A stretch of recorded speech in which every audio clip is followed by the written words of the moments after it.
வணக்கம் பிரியமானவர்களே, யுனிவர்சல் ஆலயம் தேவனுடைய ராஜ்யத்தில் உங்களை வரவேற்கிறேன். மிக நிச்சயமாக ஒவ்வொரு முறையும் உங்களுக்கு முன்பாக இந்த நாங்கள் வரும்பொழுது தேவன் அவருடைய வார்த்தையை இந்த இடத்துல பகிர்ந்து கொள்கிறதை நீங்க தெளிவாக இந்த இடத்துல பார்க்கிறீங்க. ஏன் தேவன் தன்னுடைய வார்த்தை நமக்கானதா இந்த இடத்துல கொடுத்தார்? ஏன்னா அந்த வார்த்தை தான் நம்ம ஒவ்வொருத்தருடைய வாழ்க்கைக்கான வழி காட்டுதலா இந்த இடத்துல இருக்கிறது. குறிப்பாக இந்த இரவு கூட்டத்திலே மக்கள் கற்றுக்கொண்டார்கள். திறந்த வானங்கள் எப்படியானதாய் தேவன் தன்னுடைய ஜனங்களோடு தன்னுடைய விருப்பத்தை செய்கிற மக்களோடு தொடர்பை இந்த இடத்துல உடையவராய் இந்த இடத்தில் இருந்தார். என தேவன் வானங்களை திறந்து தன்னுடையவர்களிடத்துல பேசும் பொழுதும் அவர்களுக்கு உதவி செய்கிறார். அவர்களது வாழ்க்கையை மாற்றுகிறார். அவர்களுடைய வாழ்க்கை ஆசீர்வாதத்திற்கான சாட்சிய நமக்கான உதாரணமாய் வழி நடத்துகிறார். இதுதான் இந்த நாளும் தேவன் செய்ய விரும்புகிறார். சரீரபூர்வமாய் நாம் வானங்கள் திறக்கப்படுவதை இந்த இடத்துல பார்க்க போவதில்லை. ஆனா தேவன் அவருடைய வார்த்தையினாலே நமக்கு வழி நடத்துதலை இந்த இடத்துல கொடுக்கிறார். எனவேதான் தேவனோடு உங்களுடைய உறவு எப்படியானதா இந்த இடத்துல இருக்கிறது என்பது மிக முக்கியமானது. உங்களுடைய வாழ்க்கையின் விசுவாசத்தின் பயணத்திலே, உங்க விசுவாசத்தினுடைய பயணத்திலே கடினங்களானது வரலாம், பிரச்சனைகளானது வரலாம், சூழ்நிலைகள் உங்களுக்கு எதிரானதா இந்த இடத்துல இருக்கலாம். ஆனா அது எல்லாவற்றையும் ஜெயிக்கக்கூடிய வழியை தேவனுடைய சத்தத்திலிருந்து நீங்கள் ஒவ்வொரு முறையும் பெற்றுக்கொள்கிறவராய் இடத்துல இருக்கிறீர்கள். தேவன் எப்படியாக ஒருவருடைய வாழ்க்கையை ஆசீர்வதிக்க விரும்புகிறாரோ மறக்காதீர்கள். இன்னொரு விதத்திலே பிசாசு ஒவ்வொருத்தருடைய வாழ்க்கையை அழிக்கவும் வகை தேடுகிறவராய் இருக்கிறார். ஆம், பிசாசு உங்களுடைய வாழ்க்கைக்குள்ளாக எப்படியா இந்த நுழைகிறான்? எப்படியான அசுத்தத்தின் வேலைகளை அவன் மக்களுடைய வாழ்க்கை மீது திணிக்கிறவனாய் இருக்கிறான். நீங்கள் அதனுடைய அடையாளங்கள் இந்த இன்னும் தெரிந்து கொள்ளாத ஒருவராய் இருப்பீர்களானால் நீங்க தெரிந்து கொள்ளு. ஒரு ஆவிக்குரிய பிரச்சனைகளை மக்கள் எப்படியா இது சந்திக்கிறார்கள், அதனுடைய அடையாளங்களானதுன்னு நீங்களே பாருங்கள். இப்பொழுது உங்களால் தூங்க முடியவில்லை, ஆனால் அலாரம் ஆஃப் ஆகி விடுகிறது. பிற்பாடு மிக அலுவலான வேலையை செய்ய நீங்கள் தூங்குகிறீர்கள். ஏராளமான காஃபி, எனர்ஜி ட்ரிங்கை உட்கொண்டு அந்த நாளை நீங்கள் கடந்து செல்கிறீர்கள்.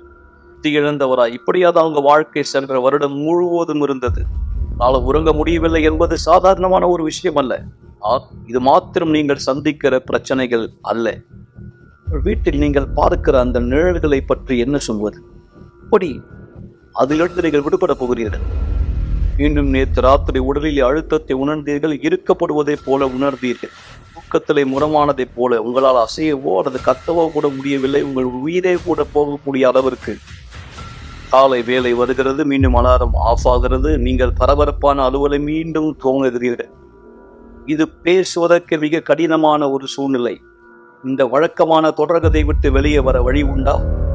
டிவி தானாகவே ஆஃப் ஆகி விடுகிறது. வீட்டில் தனியே இருந்தாலும் கூட யாரோ ஒருத்தர் உங்கள் பொருளை மாற்றி மாற்றி வைக்கிறார்கள். நீங்கள் ஆவிக்குரிய தாக்குதலுக்கு பாதிக்கப்பட்டுகிறீர்கள். இது 5வது தடவை இந்த மாதம் பதற்றத்திற்கான மாத்திரை வாங்க நீங்கள் மருந்து கடைக்கு சென்றது. இந்த மாதத்திலே அதிர்ச்சி தாக்குதலில் இருந்து உங்களை காத்துக் கொள்ளும்படி இறந்து போன குடும்பம் ஒருத்தர் உங்களோடு பேசுவதை போன்ற குரல்களை கேட்கலாம். இது இனி உங்கள் வாழ்க்கையாய் ஒருபோதும் இருக்கக்கூடாது. ஒவ்வொரு வெள்ளிக்கிழமையும் எங்களோடு இணையுங்கள். இந்த தொடர் சங்கிலியில் ஆவிக்குரிய அழுத்தத்திலிருந்து விடுபட 282 அண்ணா சாலை, சென்னையில்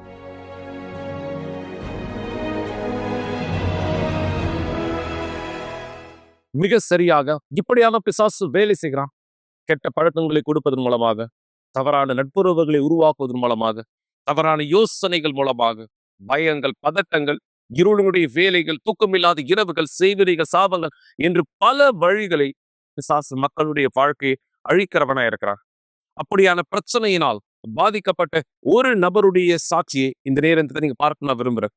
என இந்த நபர் தனக்கு தேவன் வாய்ப்பானது இந்த இடத்துல கொடுத்த பொழுதிலும் அந்த வாய்ப்பை புறக்கணித்தவராய் தன் உலக ரீதியான வாழ்க்கை இந்த இடத்துல வாழ்ந்து கொண்டிருந்த நேரம் தேவன் இவருக்கு இந்த இடத்துல உணர்த்தினார். இவர் எந்த வழியிலே போய் கொண்டிருக்கிறாரோ அந்த வழி முற்றிலும் தவறானது. அது இவருடைய ஆத்மாவை நரகத்திற்கு கொண்டு செல்லும் என்று இந்த வார்த்தையை அந்த நபர் புரிந்து கொள்கிற நாள் வரை பாவத்திற்கு அடிமையாக இந்த இடத்துல இருந்தார். ஆனா இந்த வார்த்தை தேவனிடத்திலிருந்து அவர் பெற்றுக் கொடுத்த பாடு நடந்தது என்ன? இந்த நபருடைய வாழ்க்கை எப்படியானதாய் மாற்றப்பட்ட ஒரு வாழ்க்கையாய் இன்று நம் மத்தியிலே இந்த சாட்சியை பகிர்ந்து கொள்ளக்கூடிய சூழலைக்கு தேவன் எப்படியாக இந்த கொண்டு வந்தார்? இதுதான் நீங்க தெளிவாக புரிஞ்சுக்கணும். நீங்க யார் இந்த உலக ரீதியான வாழ்க்கையிலே சந்தோஷத்தை, சமாதானத்தை பார்க்கிறேன் என்று சொல்கிறீர்களோ, மக்களை புரிந்து கொள்ளுங்கள். அது எல்லாமே தற்காலிகமானது. நீங்க யார் சொல்றீங்களோ, என் நண்பரோடு நான் இந்த இடத்துல இருக்கும் பொழுது, நான் தவறான காரியங்களை செய்யும்பொழுது, சில நேரம் நான் தவறான காரியம் சொல்லும் பொழுது, நீங்க இந்த இடத்துல பார்க்கிற எது தவறான காரியம்? நீங்க தேவனுக்கு விரோதமாய் செய்கிற எல்லாமே தவறானதுதான். தவறான நட்புறவு, தவறான வழிகள், தவறான தீர்மானங்கள், தவறான விருப்பங்கள், தவறான பழக்கங்கள், தேவனுக்கு விரோதமாய் இந்த இடத்துல இருக்கிற எல்லாமே நீங்க இந்த இடத்துல அனுபவிக்கிறவரா இருக்கீங்க. இதுதான் உலக ரீதியான சிறந்த வாழ்க்கை என்று நம்புகிறவரா கூட நீங்க பலர் இருக்கலாம். ஆனா இப்படியான வாழ்க்கையை வாழ்ந்து இந்த பெண் தான் தேவன் எப்படியாவது இந்த இடத்துல மாற்றத்தை கொடுத்தார். இங்கு தேவனுடைய திட்டம் எப்படியாக இவர் வாழ்க்கையில் நிறைவேற்றப்பட்டதும் இந்த சாட்சியை பாருங்கள் இப்பொழுதே.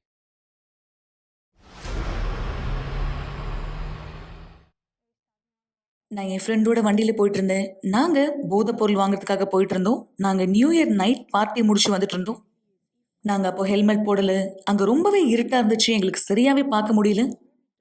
நாங்க எப்ப அந்த சந்து திரும்பினோமோ, எதிர்க்க வந்து பைக்ல வந்து இன்னொருத்தர் எங்களை இடிச்சிட்டாரு. நாங்க முன்னாடி இப்ப விழுந்துட்டோம்.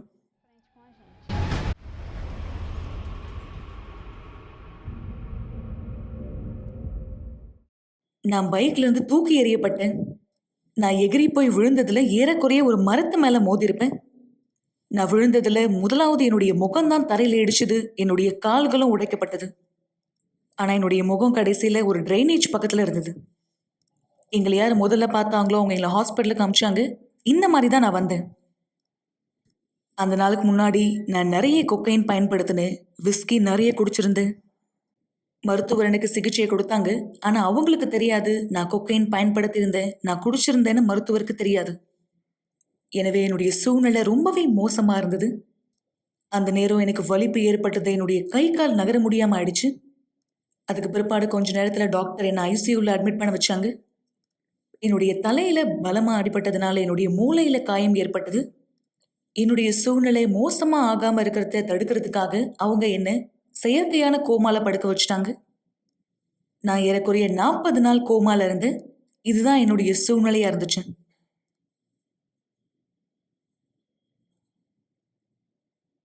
இந்த 40 நாள்ல என் சூழ்நிலை மோசமா மட்டும்தான் மாறுச்சு. என்னுடைய குடும்பத்தார் ஒவ்வொரு நாளுமே என்னை பத்தி மோசமான செய்தியை மட்டும்தான் கேள்விப்பட்டாங்க. அந்த நேரம் எனக்கு காது கேட்கல, கண்ணு தெரியாம போயிடுச்சு. என்னுடைய குடும்பத்தார் என்னை வந்து ஐசியூல பாக்குறதுல பிரயோஜனமே இல்லை. ஏன்னா என்னால அவங்கள உணர முடியாது. அந்த நேரத்துல என்னுடைய எல்லா செயல்களையும் நான் இழந்துட்டேன். அந்த நேரம் டாக்டர் எங்களுடைய குடும்பத்தாரை கூப்பிட்டு சொன்னாரு, உங்க பொண்ணுக்கு வந்து வலிப்பு வந்துருச்சு மற்றும் ஹார்ட் அட்டாக்னால பாதிக்கப்பட்டாங்கன்னு. இதுதான் தினசரியா என்னை குறித்து என் குடும்பத்தாருக்கு சொல்லப்பட்ட செய்திகள். கடைசியா ஒரு நாள் டாக்டர் என்னுடைய குடும்பத்தாரை பார்த்து சொன்னாரு, அவங்களுக்காக நம்ம செய்யற எல்லா முயற்சியும் நிறுத்திடலாம். நீங்க என்னென்ன பேப்பர்ல சைன் பண்ணுமோ எல்லாத்தையுமே நீங்க சைன் பண்ணிடுங்க. எல்லா மிஷினையும் ஆஃப் பண்ணிடலாம். அவங்க ஓய்வு எடுக்கிறதே சிறந்ததுன்னு சொன்னார். ஏன்னா இவங்க இருக்க சூழ்நிலையை பார்த்தா இவங்க உயிரோட இருக்க முடியாது. ஒருவேளை அவங்க உயிரோட இருந்தா அவங்க படுத்த படுக்கையா தான் இருக்கணும்னு சொன்னாரு.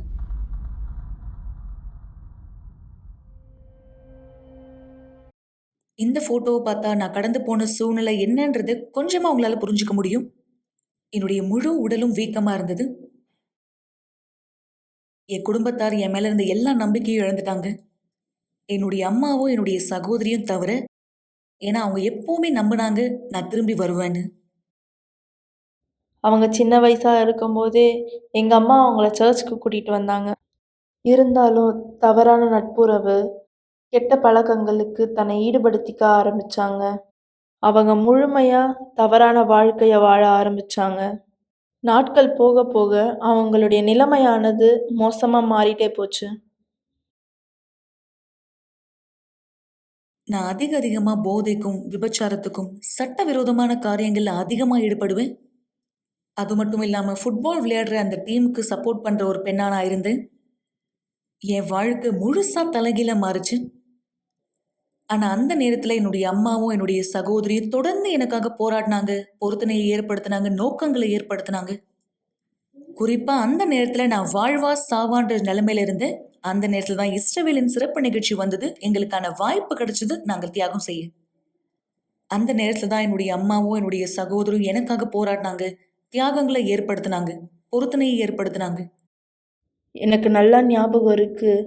அந்த நிலைமையில் அவங்கள நான் பார்க்கும்போது ஹாஸ்பிட்டல் விட்டு போகும்போது நான் முடிவெடுத்தேன், பீடத்தின் மேலே போயிட்டு நான் அவங்களுக்காக போராட போறேன்னு. ஏற்கனவே அந்த நேரத்துல அவங்க ஒரு போதகருடைய மனைவியா இருந்தாங்க. எப்போ எனக்கு ஆக்சிடென்ட் ஆச்சுன்னு அவங்க கேள்விப்பட்டாங்களோ, அவங்களுடைய முதல் செயல் பீடத்து மேல ஏறது தான். நான் நாப்கின் பயன்படுத்த வேண்டியதா இருந்துச்சு. மருந்துகள் நெறைய வாங்க வேண்டியதா இருந்துச்சு. இத அவங்க பார்த்தோன்னே சொன்னாங்க, "இல்ல நான் பீடத்து மேல ஏறணும்னு." அவங்க முடிவெடுத்தாங்க. இந்த சூழ்நிலையில நான் பீடத்தை ஏறியே ஆகணும். ஏன்னா எனக்கு தெரியும் தேவன் அவங்கள மீண்டுமாக கொண்டு வருவாருன்னு.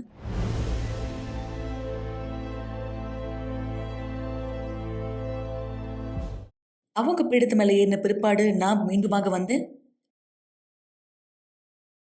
என்னுடைய கோமாலேருந்து நான் மீண்டுமாக வந்தேன்.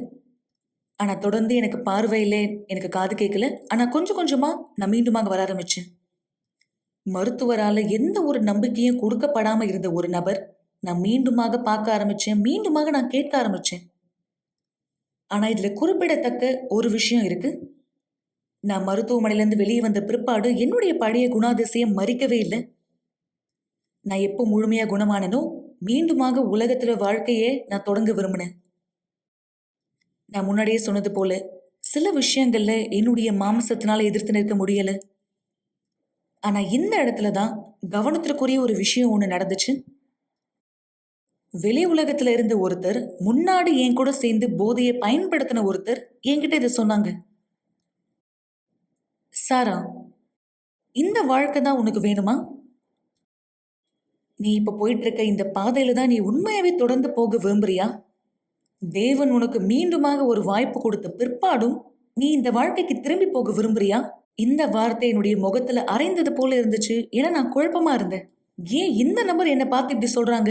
முன்னாடி எனக்கு போதை பழக்கத்தை கற்றுக் கொடுத்ததே இந்த நபர் தான். நான் தொடர்ந்து அதை பத்தி யோசிச்சுட்டே இருந்தேன். எனக்குள்ளாக ஆழமா இது பிரதிபலிச்சது. நான் முடிவெடுத்தேன், நான் உண்மையாகவே இயேசுவின் இடத்துல திரும்பணும்னு. ஏன்னா என் உடல் திரும்ப வந்தது. ஆனா நான் அவர் இடத்துல முழுமையா அர்ப்பணிக்கல. நான் முடிவெடுத்தேன் முழுமையா அர்ப்பணிக்க. அதுக்கு பிற்பாடு நான் தண்ணி ஞானஸ்தானம் எடுக்க முடிவெடுத்தேன். மறுநாள் நான் ஆலயத்துக்கு போனேன். நான் பாஸ்டரை பார்த்து அவர்கிட்ட சொன்னேன், நான் தண்ணியில ஞானஸ்தானம் எடுக்க விரும்புறேன்னு. நான் அந்த நேரம் வீல் சேர்ல தான் இருந்தேன். இருந்தாலும் அதை பத்தி கவலைப்படல. நான் உறுதிப்படுத்திக்கிட்டேன் நான் ஞானஸ்தானத்தை எடுத்தே ஆகணும்னு. நான் முடிவெடுத்தேன். நானே தனி ஞானஸ்தான தொட்டியில இறங்குனேன் ஞானஸ்தானத்தை பெற்றுக்கொள்ள. அதுதான் என்னுடைய வாழ்க்கைக்காக நான் எடுத்த தனிப்பட்ட ஒரு முடிவு. அந்த இடத்துல உண்மையான மனம் திரும்புதல் இருந்துச்சு. அந்த இடத்துல பழைய சாரா மறித்துட்டான். அந்த இடத்துல தான் தியாகம் செய்வதற்கான வாய்ப்பையும் நான் பெற்றுக்கொண்டேன். நான் செய்த முதல் தியாகமே பரிசுத்த ஆவியானவரை பெற்றுக்கொள்வதற்காக தான். தியாகத்தினுடைய முன்னால் நான் என்னை தயார்படுத்தினேன். நான் ஜெபிச்சேன், தேவனே, நான் இனிமேலும் அர்ப்பணிக்க எதுவுமே இல்லை.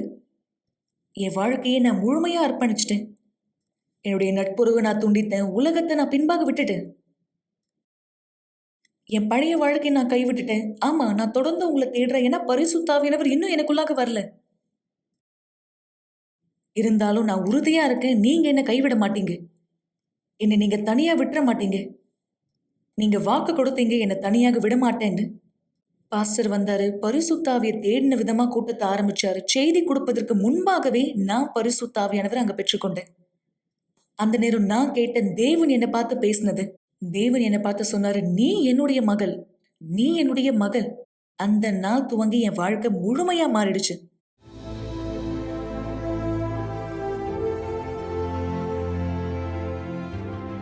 இப்போ எனக்கு எந்த பாதிப்புமே இல்ல. என்னுடைய மூளையில, என்னுடைய தலையில இருந்த அந்த தழும்புகள் எல்லாமே மறைஞ்சிருச்சு. இன்னைக்கு நான் சந்தோஷமான ஒரு திருமணத்துல இருக்கேன். நான் முதலாவது சந்தோஷமா இருக்கேன். இனிமேலும் எனக்கு யாருடைய ஒப்புதலும் தேவையில்லை. ஏன்னா தேவனுடையது தாமே என்னுடைய வாழ்க்கையில இருக்கு. அவங்க முழுமையான மாற்றம் அடைஞ்சிருக்காங்க. இன்னைக்கு நான் பார்க்குறேன். நான் செஞ்ச எல்லா தியாகமும் அவங்களுக்காக போராடின போராட்டங்கள் தகுதியுள்ளதா இருக்கு. அவங்க உண்மையாலே தேவனால பிறக்கப்பட்டிருக்காங்க. அவங்களுக்கு புதிய வாழ்க்கை இருக்கு. அவங்க வாழ்க்கைக்குள்ள பரிசுத்த ஆவியானவர் வேலை செய்றத எங்களால தெளிவா பார்க்க முடியுது. நான் என்னுடைய அம்மாவுக்கும் என்னுடைய சகோதரிக்கும் நன்றி சொல்ல விரும்புறேன். அவங்களுடைய விசுவாசத்துக்காகவும், அவங்க தொடர்ந்து எனக்காக போராடினதுக்காகவும். ஏன்னா அவங்க எனக்காக செய்யலைன்னா இன்னைக்கு நான் இந்த இடத்துல இருந்திருக்க மாட்டேன். என்னால பார்க்க முடியுது. தேவன் இன்னைக்கு எனக்கு ஒரு வாய்ப்பானது கொடுத்திருக்கார். என்னுடைய அம்மா, என்னுடைய சகோதரி, என்னுடைய முழு உழைப்புக்கும் அது தகுதியா இருக்கு. பீடம் தான் நமக்கு தேவையான ஒரே விஷயம். நம்ம வாழ்க்கையினுடைய முழுமையான மாற்றத்தை நம்ம பெற்றுக்கொள்வதற்காக. மிக சரியாக இளம் பெண்களாய் அல்லது இளம் ஆணாய் வாலிபர்களாய் நீங்க யார் இந்த நேரம் இந்த நிகழ்ச்சியை பார்த்துட்டு இருக்கீங்களோ, இது தற்செயலாகல. உங்க வாழ்க்கையை இந்த இடத்துல சோதிச்சு பாருங்க. உங்க வாழ்க்கையை நீங்க சோதித்து பாருங்கள். நீங்க யாராக இந்த இடத்துல இருந்துட்டு இருக்கீங்க? இந்த கேள்விக்கு மன்னித்துக் கொள்ளுங்கள். ஆனா நீங்க தெளிவாக புரிந்து கொள்ள, இந்த நேரம் நீங்கள் இறந்தால், உங்களுடைய மரணம் உங்களை இந்த இடத்துல சந்தித்தால், உங்க ஆத்மாவின் நிலையானது என்ன? யார் உங்களுடைய ஆத்மாவை கொண்டு செல்ல இந்த இடத்துல வருவார்கள்? தேவனுடைய தூதர்களா அல்லது பிசாசனுடைய தூதர்களா?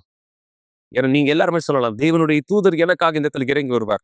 நீங்க பாவ வாழ்க்கை வாழ்கிறவராய் இருந்தால், பொய்கள், பொறாமைகள், வஞ்சகங்கள், வெறுப்புணர்ச்சிகள், மன்னிக்க முடியாத எண்ணங்கள், தேவனுக்கு விரோதமான காரியங்களை செய்கிற ஒருவராய் உங்கள் வாழ்க்கை இந்த இடத்துல வாழ்ந்து கொண்டிருந்தால், உங்களுடைய ஆத்மா ஆனது இந்த இடத்துல உங்க சரீரத்திலிருந்து பிரியும் பொழுதும் யாரும் உங்களை கொண்டு போக வருவா? ஜஸ்ட் யோசிங்க. தேவனுடைய தூதர்கள் என்று உங்களை நீங்க ஏமாற்றிக் கொள்ள வேண்டாம். நீங்க தேவனுடைய வழிகளில் நடக்காத பட்சத்திலே தேவன் ஒருபொழுதும் உங்களுக்கு உதவி செய்ய முடியாது. தேவன் உங்களுக்கு உதவி செய்ய அவருடைய வழியை நீங்க பின்பற்ற வேண்டும். இந்த நேரம் நீங்க இன்னொரு சாட்சி இடத்துல பாருங்க. தேவனுடைய ஊழியக்காரராய் தேவனுடைய ஆலயத்தில் உதவி செய்யக்கூடிய ஒருவராய் இருந்த இந்த நபர் தேவனுடைய ஊழியத்திலிருந்து எப்படியாக பிசாசு விலக்கு இவர் எண்ணங்களை இந்த இடத்துல பேசினார். ஆனா இவருடைய தவறு உணர்ந்தவராய் தேவன் இவருக்கு எப்படியான வாய்ப்பானதை கொடுத்தார். இந்த சாட்சியை இந்த இடத்துல பாருங்க. இந்த சாட்சி பிற்பாடு நான் உங்களோட இந்த இடத்துல இணைந்திருப்பேன். தேவனுடைய வார்த்தை உங்களுக்கு உதவி செய்யும்படியாக அவருடைய ஆசீர்வாதத்தை நீங்கள் பார்க்கும்படி இந்த ஜெபமானதை செய்யும்படியாக மனம் திரும்புதல் உங்களை தேவனுக்கு நெருக்கமாய் கொண்டு வரும். இந்த வார்த்தை ஞாபகம் வச்சுங்க. இந்த சாட்சியை பாருங்க. பிற்பாடு ஜெபத்தில் இணையலாம்.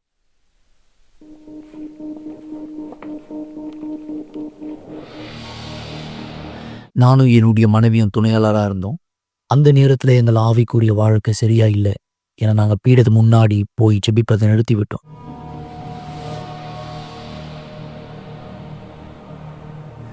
என்னுடைய நிலை எப்போ மோசம் அடைஞ்சதுன்னா, நான் ஒரு மின்சாரத்துறையில் வேலை செய்யணும்னு நினச்சேன். அதுக்கான ஒரு கோர்ஸ் எடுத்து நான் படிக்க ஆரம்பித்தேன்.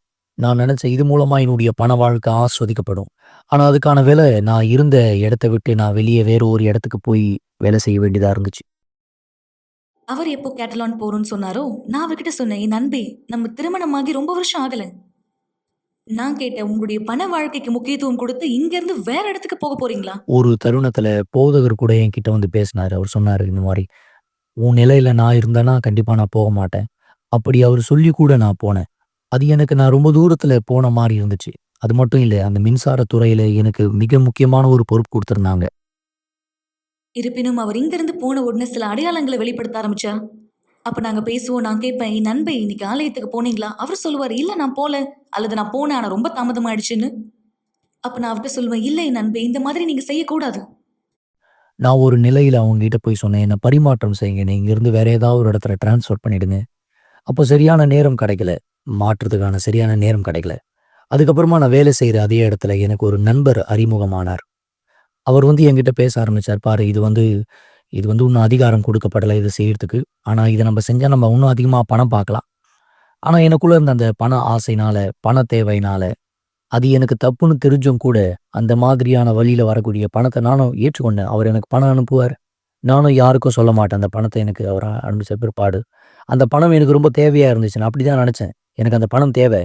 என்னுடைய எதிர்கால வாழ்க்கையில் எனக்கு அந்த பணம் தேவை நினச்சேன். என்னுடைய சம்பளம் ரொம்ப குறைவாக இருந்துச்சு. இந்த பணம் எனக்கு உதவி செய்யும் அப்படின்ற எண்ணம் எனக்குள்ளே இருந்துச்சு. அது கொஞ்ச காலம் வரைக்கும் எனக்கு தப்பாக தெரியல. நான் என்ன நினச்சேன், நான் தப்பு பண்ணல, அவர் தான் தப்பு பண்ணிட்டு இருக்காரு, அதனால தான். ஆனால் உண்மையில் நானும் தப்பு பண்ணிட்டு இருந்தேன். அவர் செய்த தவறுக்கு நானும் ஒரு கூட்டாளியாக இருந்தேன். அவர் செய்த அதே பாவத்தை நான் செஞ்சுட்டு இருந்தேன். நான் கவனிக்க ஆரம்பிச்சேன், அவர் ஆவிக்குரிய வாழ்க்கையில சரியா இல்லை. அவர் செயல்ல, அவர் பேசும்பொழுது அல்லது அவர் அமைதியா இருக்கும் போதே தெரிஞ்சுது.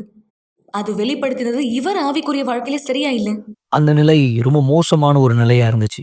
நான் தவறு செஞ்சுட்டு இருந்தனால என்னுடைய மனசாட்சி என்னை குற்றப்படுத்துச்சு. தேவனுடைய வார்த்தை கூட எனக்கு பாரமாக கேட்க ஆரம்பிச்சது. ஏன்னா நான் செய்த தவறுனால சில நேரத்தில் நான் கூட்டத்தை விட்டு வெளியே எழுந்து போயிடுவேன். துணையாளர்களுடைய துணியை நான் போட மாட்டேன்.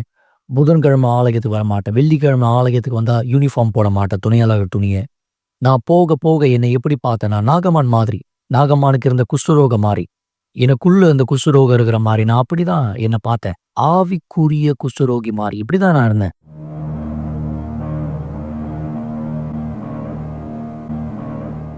எனக்குள்ள இருக்கக்கூடிய விஷயத்தை என்னால் சரி செய்து கொள்ள முடியும் தெரியும்.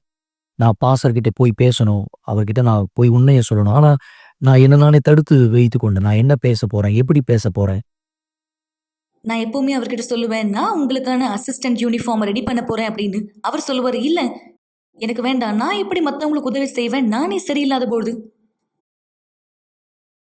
அப்ப நான் சொன்னேன், நீங்க சரியில்லைன்னு தெரியுதா? அப்ப நம்ம ஏதாவது செய்யணும். நீங்க சரியா மாறுவதற்காக. ஞாயிறு காலையில கூட்டம் முடிஞ்ச உடனே பேசலாம்னு நினைச்சேன் பாஸ்டர் கிட்ட. ஆனா, என்னால பேச முடியல. ஆனா, அதே நேரம் அந்த மனுஷன் எனக்கு பணம் அனுப்பிச்சாரு. நானும் பணத்த பெற்றுக்கொண்டேன். எதுவுமே சொல்லல நானு. என்னுடைய கணவர் வீட்ல இருக்கிறத நான் விரும்பல. ஆவிக்குரிய நிலைமையில அவர் அது போல தான் இருந்தார். அப்ப நான் அவரை பார்த்து சொன்னேன், இல்ல இன்னைக்கு நீங்க அங்க போகணும். நான் சரியா அந்த நாள் போதகர்கிட்ட பேசுறதுக்காக என்னுடைய நிலைமைய பத்தி நான் கிளம்பிட்டு இருக்கேன். அப்போ ஒரு பெண் ஃபோன்ல என்ன அழைச்சு அழுது கொண்டே சொன்னாங்க, "பாருங்க எனக்கு வந்து மின்சாரம் இல்ல என்னுடைய வீட்ல. மத்த எல்லா வீட்லயும் இருக்கு. எனக்கு மட்டும் இல்ல. எனக்கு வந்து சரி செஞ்சு குடுங்க" அப்படின்னு சொல்லி என்ன கேட்டாங்க. அப்ப என்னால உதவி செய்ய முடியாதுன்னு நான் சொல்லிட்டேன். ஆனாலும் அவங்க எப்படி எனக்கு உதவி செய்யாம இருப்பீங்க அப்படின்னு சொல்லி கேட்கும்போது, நான் கிளம்பி போறதுக்கு முன்னாடி கூட எனக்கு நல்லா ஞாபகம் இருக்கு. என்னுடைய மனைவி, "இல்ல போ வேணாம். முதல் வந்து போதகர்கிட்ட போய் பேசிட்டு அதுக்கப்புறமா போலாம்" அப்படின்னு சொன்னாங்க. ஆனா நான் சொன்னேன், "எப்படி என்னால தனியா விட்டுட்டு வர முடியும்? அவங்கள உதவிக்காக கேட்கறாங்க." நான் போனேன். நான் அந்த சர்வீஸ செய்ய போயிட்டேன். போய் சீக்கிரமா முடிச்சுட்டு வந்துடலாம்னு நினைச்சேன். ஏன்னா, மாத்த வேண்டியது வெறும் ஒரே ஒரு வயர் மட்டும் தான். அந்த இடத்துல கிட்டத்தட்ட ஒரு 3 வீடுகளுக்கு மின்சாரம் இல்லாம இருந்துச்சு. அப்பொழுது நான் மேல ஏறி சரி செய்ய கிளம்பும்போது, நான் போயிட்டுருக்கேன் மேல. கைய உயர்த்தி அந்த ஒயர கட் பண்ணலான்னு கைய மேல வச்சேன்.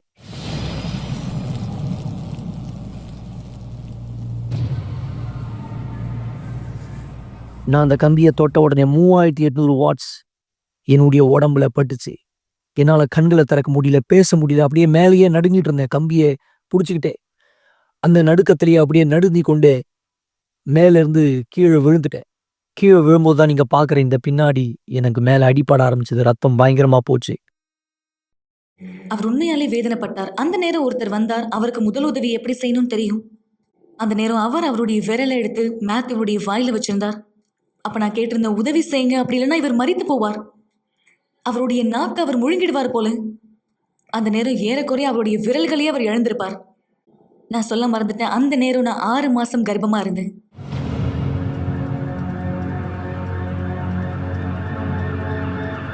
என்னுடைய கணவரை இன்குபேட்டர்ல வச்சாங்க. முழுசா அவர் அங்க 30 நாள் இருந்தார். அந்த நேரம் நரம்பு சம்மந்தப்பட்ட டாக்டர் சொல்லியிருந்தார், இங்க பாருங்க, அவர் கீழே விழுந்ததுனால அவருடைய தலையில பலமா அடிபட்டிருக்கு. இந்த நேரம் நம்ம ஆபரேஷன் பண்ணி ஆகணும்.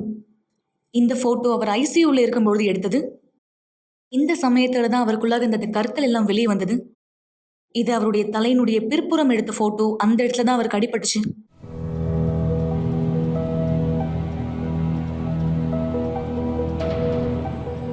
நான் பார்த்தேன், பிசாசு அவருடைய ஆத்துமாவை எடுக்க பார்த்தான்.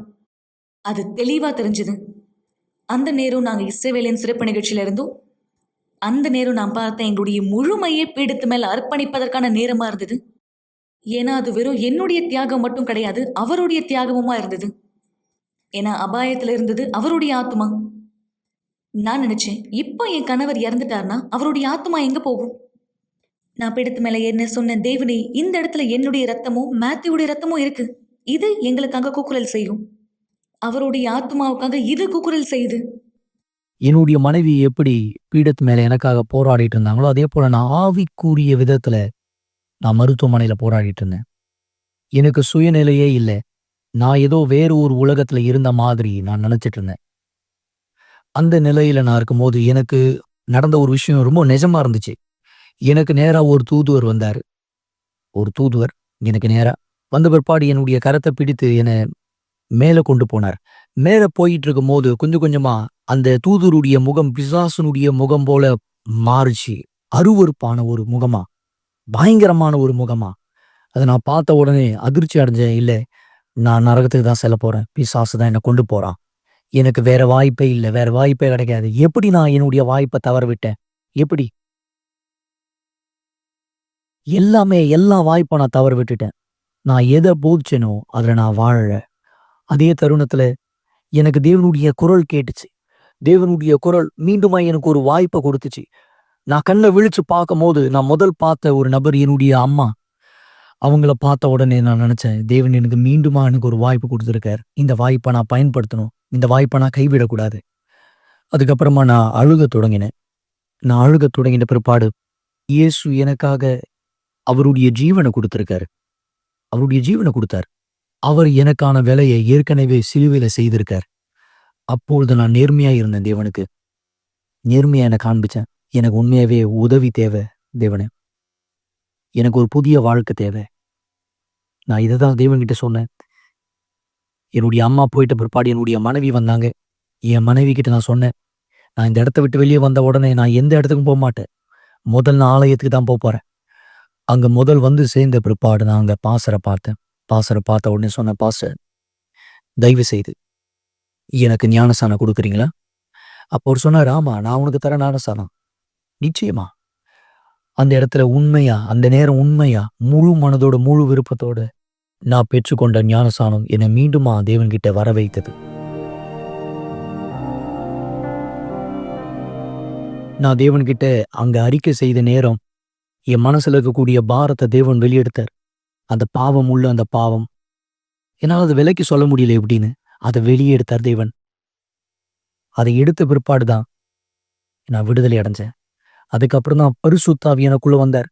பரிசுத்தாவி எனக்குள்ள வந்த உடனே நான் ரொம்ப சந்தோஷமாயிட்டேன். நான் ரொம்ப லைட்டா உணர்ந்தேன். அந்த நேரம் என்னுடைய ஆசை, என்னுடைய விருப்பம் தேவனுக்காக ஊழியம் செய்ய, நிறைய ஆத்மாவை காப்பாத்த, தேவனுக்கு நிறைய காரியங்களை செய்ய நான் முன்னாடி செய்திருந்த எல்லா காரியத்தை நான் செய்ய ஆசைப்பட்டேன். எல்லாத்துக்கும் மேல நான் ரட்சிப்பை முக்கியத்துவமா வைத்தேன். ஏன்னா அதுதான் மிக முக்கியமானது. நான் இப்பொழுது வாழுகிற வாழ்க்கை நேர்மையான வாழ்க்கை, நீதி உள்ள வாழ்க்கை. நான் பொய் சொல்லுவதை விட்டுவிட்டேன். ஏமாத்துறது அல்லது தவறான வழியில வரக்கூடிய பணத்தை எல்லாத்தையும் விட்டுட்டேன். நான் தேவனிடத்துல கேட்கிற ஒரே ஒரு விஷயம், தேவனுக்கு உண்மை தன்மையா இருக்கும்போது தேவன் என்னை பார்த்து கொள்வார்.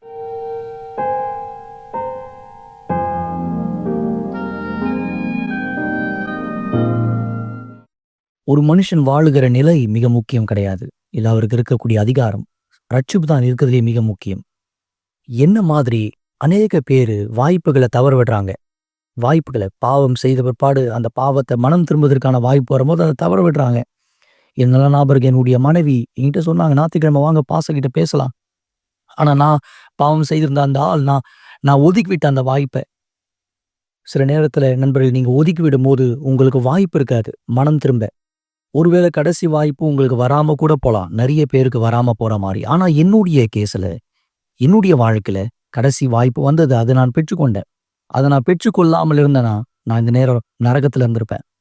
நான் மீண்டும் ஒரு முறை ரட்சிப்புக்கான வாய்ப்பை பெற்றுக்கொண்டேன். ஆனா துரதிருஷ்டவசமா நிறைய ஜனங்க இந்த கடைசி வாய்ப்பை பெற்றுக்கொள்ளவில்லை.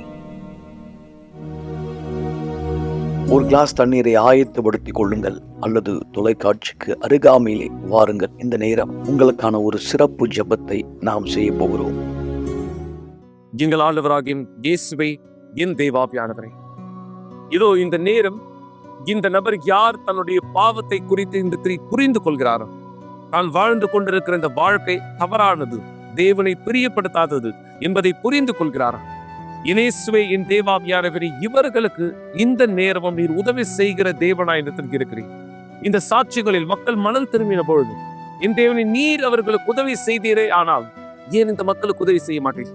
இந்த வாலிபருக்கு ஏன் நீர் உதவி செய்ய மாட்டீர்? நீங்க நிச்சயம் உதவி செய்தீர். ஆனால் இவர்கள் தனக்குள்ளாத யோசனை இப்படியா யோசிக்கிறார், ஆனால் தேவனால் கூட எனக்கு உதவி செய்ய முடியாது. இது அசுத்தத்தினுடைய வார்த்தை. என் தேவன், இந்த வார்த்தையை கடிந்து கொள்கிறேன்.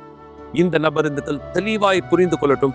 நீர் இவருடைய வாழ்க்கைக்குள்ளாக எந்த வேலையை செய்ய விரும்புகிறீர் என்பதை, இவருடைய வாழ்க்கையானதை நீர் எப்படியா இந்த நடத்த விரும்புகிறீர் என்பதை இவர் இந்த தேவன் தன்னுடைய வாழ்க்கைக்குள்ளாக இந்த அனுபவிக்கட்டும். உம்முடைய பெயர் இவர் வாழ்க்கை மீது இந்த தேவனை மகிமைப்படும் முடியாது. உம்முடைய சர்வ வல்லமையான கரம் இவர் வாழ்க்கை இந்த வழி நடத்த முடியாது. அல்லேலூயா. தேவனே, எங்கள் ஆண்டவராகிய இயேசுவே, இந்த அழுக்கான, இந்த ஆழமான பள்ளத்திலே விழுந்து கொண்டிருக்கிற இந்த ஆத்மா ஒவ்வொன்றையும் மீட்டு உம்முடைய கைகள் இந்த நீர் ஏற்றுக்கொள்ள முடியாது.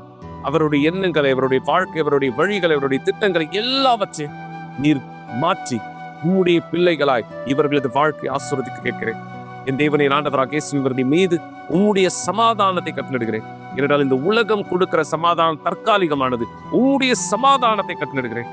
உம்முடைய பலனும் உம்முடைய சந்தோஷமும் இவர்களுடைய வாழ்க்கைக்குள்ளாய் வரட்டும்.